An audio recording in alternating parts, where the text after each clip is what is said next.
వృద్ధాప్యం వరకు ఆరోగ్యంగా ఉండే నియమాలు. కేవలం సైంధవ ఉప్పును మాత్రమే ఉపయోగించండి. తెల్ల ఉప్పును పూర్తిగా మానేయండి.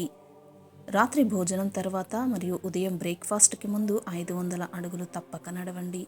భోజనం చేయడానికి 40 లేదా 45 నిమిషాల ముందు ఒక గ్లాసు నీటిని తాగండి.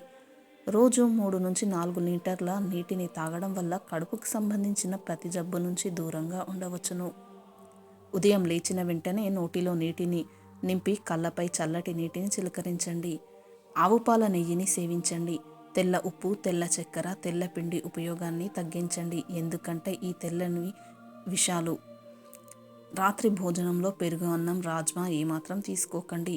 ఉదయం ఖాళీ కడుపులతో 2 గ్లాసుల మంచినీటిని తప్పక సేవించండి. ఉదయం ఖాళీ కడుపుతో టీ లేదా కాఫీ ఏమాత్రం తాగకండి. రాత్రి భారీ భోజనం సేవించకండి. రోజు ఒక యాపిల్ లేదా జామకాయ సేవించండి. దీనివల్ల అనేక జబ్బుల నుంచి దూరంగా ఉంటారు మరియు డాక్టర్ దగ్గరకు వెళ్లాల్సిన అవసరం కూడా పడదు. రోజు ఒక తులసి ఆకును సేవించండి. దీనివల్ల తీవ్రమైన జబ్బుల నుంచి కాపాడబడతారు మరియు శరీరానికి రోగాలతో పోరాడే శక్తి కూడా లభిస్తుంది. రోజు ఒక గ్లాసు నిమ్మరసం తాగడం వల్ల ఊబకాయం నుంచి దూరంగా ఉంటారు.